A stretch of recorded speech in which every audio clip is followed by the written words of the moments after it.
तो हम continuous charge distribution के लिए जो एनर्जी है, इलेक्ट्रोस्टैटिक एनर्जी, उसके चार्ज डिस्ट्रीब्यूशन के लिए उसके एक्सप्रेशंस लिख रहे थे, और वो हमने लिखा था U बराबर half rho at a point r prime charge density V at that same point, और उसी पॉइंट पर एक छोटा वॉल्यूम एलिमेंट लेकर के और उसको इंटीग्रेट कर देना। कितने बड़े वॉल्यूम में इंटीग्रेट करना? जितने बड़े वॉल्यूम में वो सारा चार्ज कंटेन्ड है, उस वॉल्यूम में इसको इंटीग्रेट कर देंगे तो हमें वो एनर्जी का एक्सप्रेशन मिलेगा। तो हम एक एग्जाम्पल से शुरू करते हैं पहले, और वो हमारा एग्जाम्पल ऐसा है कि हमारे पास एक यूनिफॉर्मली चार्ज्ड स्फीयर है और उसकी हमें पोटेंशियल एनर्जी चाहिए। Find the electrostatic potential energy of a uniformly charged sphere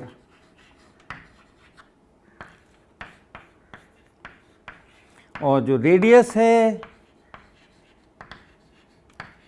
of the sphere, इसको आप R ले लीजिए, और जो चार्ज डेंसिटी है उस स्फीयर के अंदर पूरे वॉल्यूम में जो कि कांस्टेंट है उसको आप रो ले लीजिए या टोटल चार्ज ले लीजिए।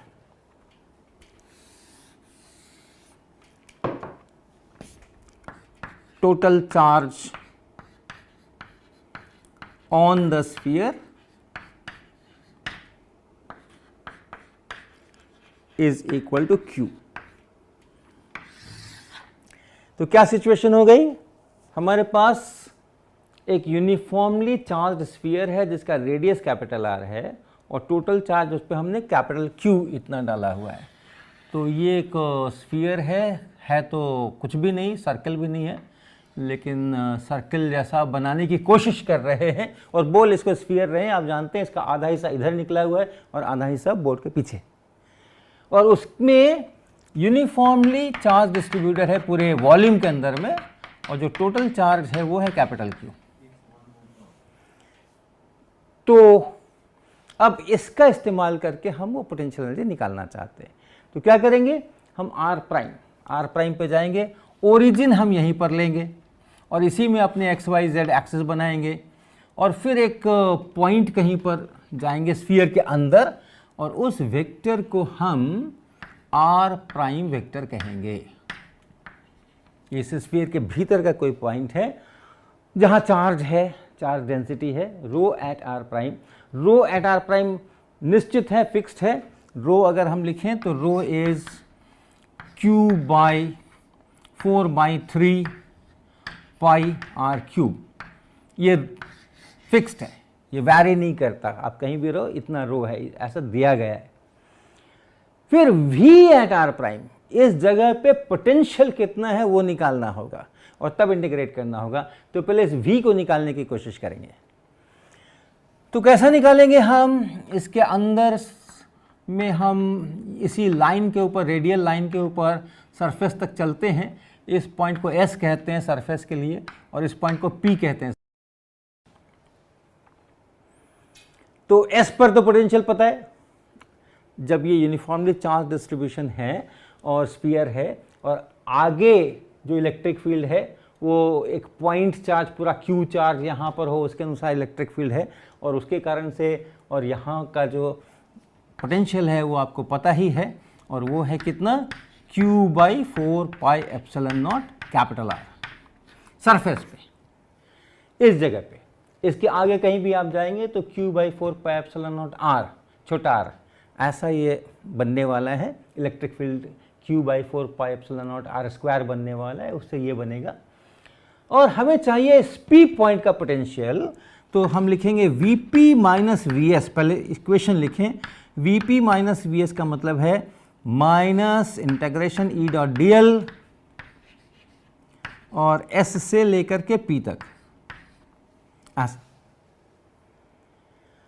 अंदर में है, P से S तक अंदर में है हम, तो अंदर का इलेक्ट्रिक फील्ड चाहिए अपने को।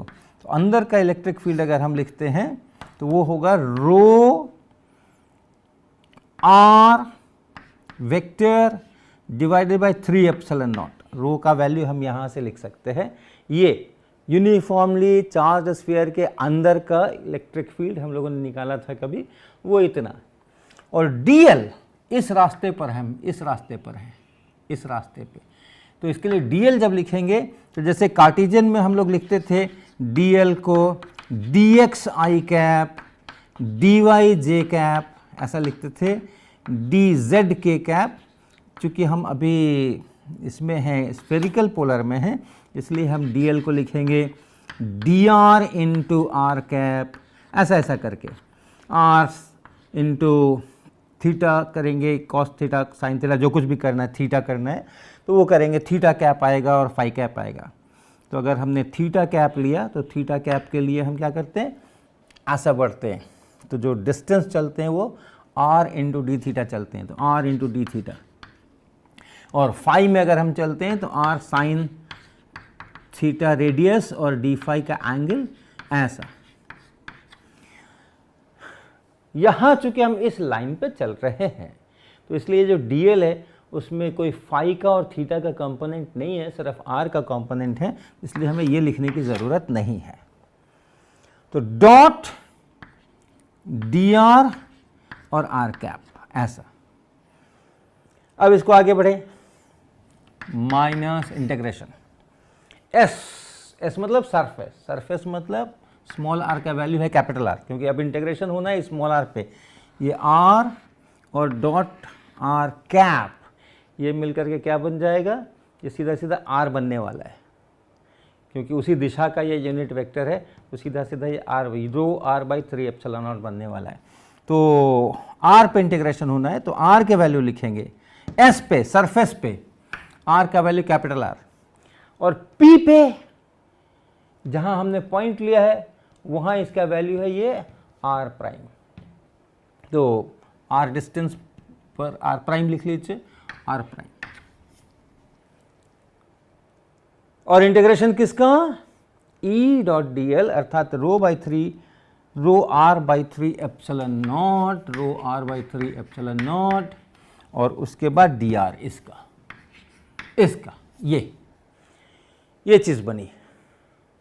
क्या हुआ, ये हुआ minus rho by 3 epsilon not और r स्क्वायर बाई 2, लिमिट इसका रखेंगे कैपिटल R यहाँ, r प्राइम यहाँ, यानी minus rho by 6 epsilon not, इस 2 को मैंने यहाँ ले लिया, और ये हो गया r प्राइम का स्क्वायर और माइनस कैपिटल R का स्क्वायर, ऐसा हो गया। ये क्या बना, Vp माइनस Vs, और Vs जो है वो हमें अलग से पता है, तो Vp अब आप लिख सकते हैं V at R prime is equal to Vs plus ये, और Vs का मतलब Q by 4 pi epsilon naught R, और प्लस ये माइनस, तो ये माइनस कर लें यहाँ पे, या प्लस रहने दें, या इसका साइन चेंज करेंगे, रो की जगह हम लिखेंगे Q डिवाइडेड बाई, रो यहाँ है 3Q divided by 4 pi capital R cube, 4 pi capital R cube, ऐसा ये रो हुआ। और उसके बाद 6 एप्सिलॉन नॉट, तो इंटू 6 एप्सिलॉन नॉट यहाँ है, ये बना, और उसके अंदर में कैपिटल R स्क्वायर और minus small r square.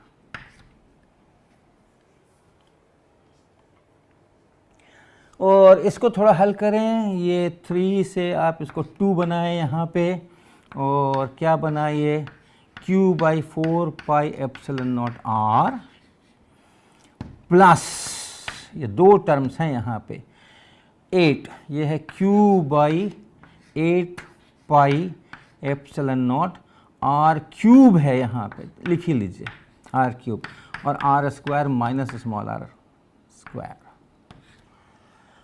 R prime कहाँ है हमारा, ये R प्राइम है, तो ये R प्राइम है और ये R प्राइम है।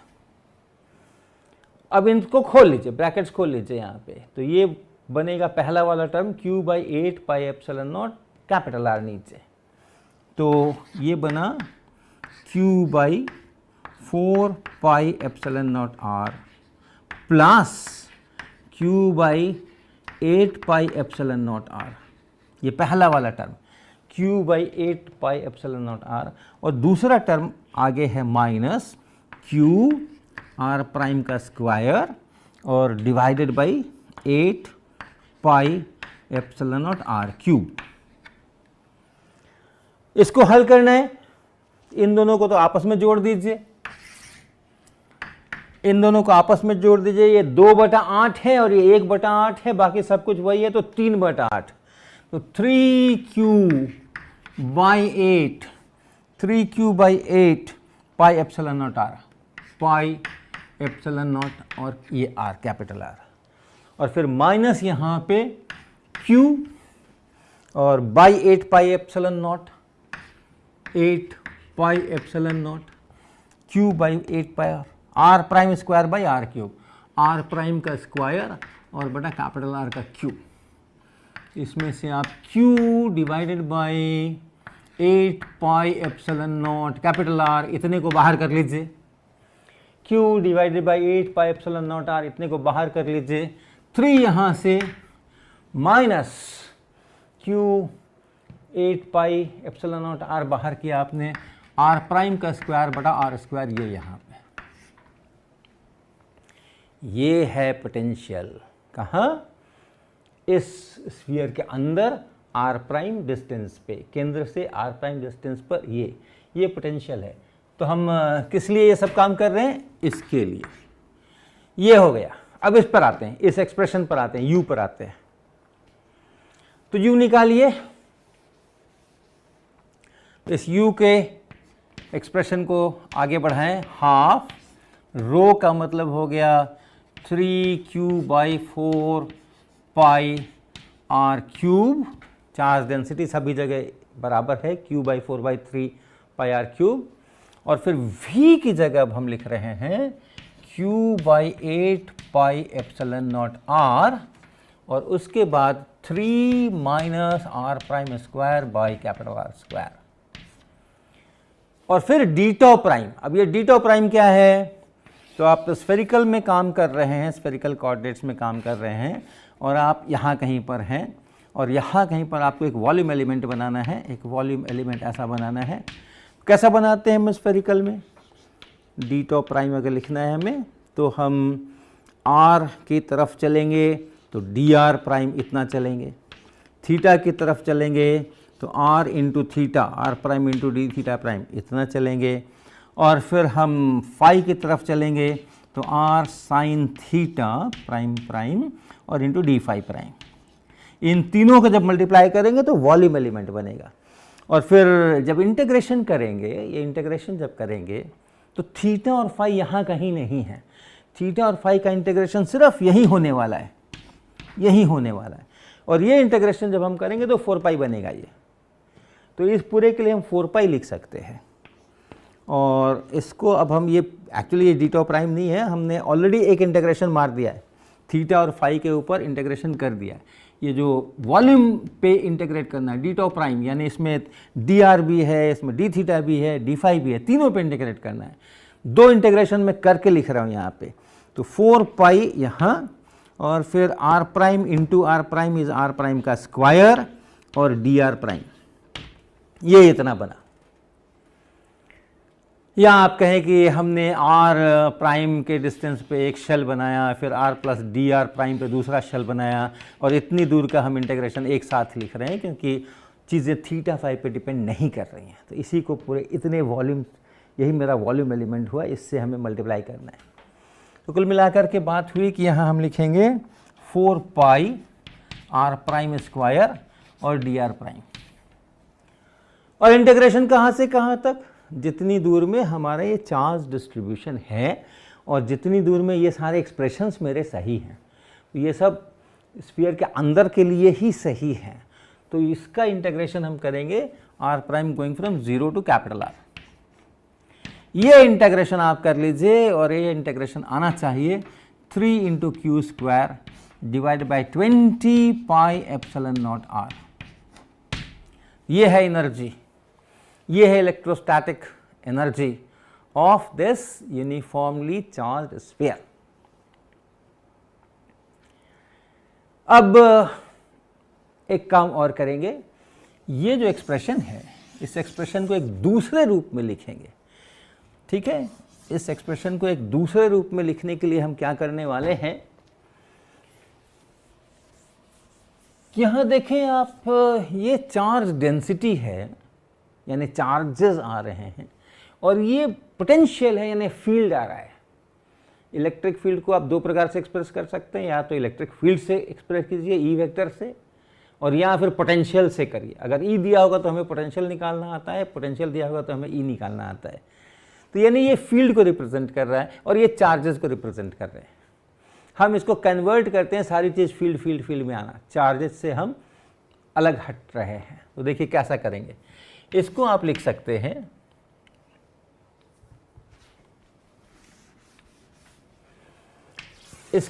सकते हैं half u is equal to half rho. अब रो की जगह पे हम प्राइम अब छोड़ूंगा मैं, क्योंकि अब फील्ड पॉइंट से हमें कोई खास वास्ता नहीं रहने वाला है, तो हम ये प्राइम छोड़ करके ही अब आगे लिखेंगे। रो क्या है, epsilon nought divergence of E. Gauss law याद कीजिए, गॉस लॉ याद कीजिए डिफरेंशियल फॉर्म में, divergence of E is equal to rho by epsilon nought. तो यानी रो बराबर epsilon nought into divergence of E, और फिर यहाँ पे v, और फिर यहाँ पे इंटीग्रेशन। अब हम फील्ड में आ गए, सारा फील्ड में आ गए, ये भी फील्ड में है, ये भी फील्ड में है। चार्जेस को अब मैं उसके टर्म्स में कुछ भी एक्सप्रेस नहीं कर रहा हूँ। और इसको भी हम थोड़ा सा और आगे बढ़ा सकते हैं। अगर डाइवर्जेंस लिया जाए किसका, ई वेक्टर और v को मल्टीप्लाई कर दीजिए इसका, ये स्केलर है, ये स्केलर फील्ड है, ये वेक्टर फील्ड है, मल्टीप्लाई कर दिया तो वेक्टर फील्ड बना, उसका डाइवर्जेंस ले रहे। तो आपको एक्सप्रेशंस पता है, एटलीस्ट कार्टेशियन में आसान है, आप वो एक्सप्रेशंस लिख सकते हैं डाइवर्जेंस के और सब चीज़ों के, ग्रेडियंट के। इसका अगर एक्सपैंड करेंगे तो ऐसे होगा, ये हो जाएगा E dot gradient of v plus, पहला टर्म देखिए E dot gradient of v, और दूसरा टर्म है इसका डाइवर्जेंस ऑफ E, और फिर यहां पर v, ऐसा। तो जैसे हम लोग दो प्रोडक्ट का करते हैं उस तरीके से ये बन गया। ऐसे होता नहीं है अक्सर वेक्टर कैलकुलस में, वो सब इस्तेमाल नहीं होते हैं हमारे अलजेब्रा वाले, डायरेक्ट वाले, लेकिन यहाँ पे लगभग है। तो कुछ याद करने के लिए भी हम ऐसा कर सकते हैं कि ई को हमने पहले बाहर किया और v को अंदर लिया, तो ये जो डिफरेंशिएशन है वो v पे ऑपरेट हो रहा है। तो ग्रैंड v, क्योंकि स्केलर के ऊपर डाइवर्जेंस तो आप ऑपरेट कर नहीं सकते, और इसलिए ये वेक्टर फील्ड बन के इसके साथ में डॉट प्रोडक्ट बन के पूरा स्केलर बना, डाइवर्जेंस स्केलर होता है। और फिर बाद में हम ई पे ऑपरेट कर रहे हैं इसको, और v को बाहर कर रहे हैं, तो ऐसा याद करने के लिए। तो इसका अगर हम यहाँ पे देखते हैं, ये है divergence of E into v, divergence of E into we.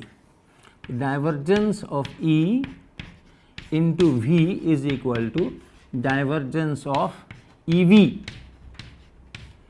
और minus E dot gradient of V, ऐसा। और माइनस ग्रेडियंट ऑफ V, यही इलेक्ट्रिक फील्ड भी होता है। इलेक्ट्रिक फील्ड को आप लिखते हैं ना हमेशा माइनस ग्रेडियंट ऑफ पोटेंशियल। तो इसको अगर आप E लिख दें अलग से, ये माइनस, ये ग्रेडियंट और V मिल करके एक और E आ गया, तो E dot E, E dot E यानी इलेक्ट्रिक फील्ड के मैग्नीट्यूड का स्क्वायर। तो ये बन गया हमारा डाइवर्जेंस ऑफ EV और माइनस E स्क्वायर, ऐसा।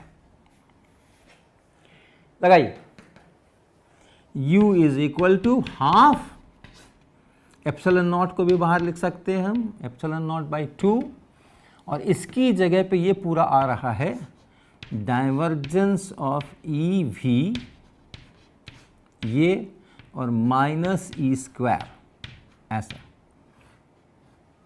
और फिर डी टॉ वॉल्यूम एलिमेंट।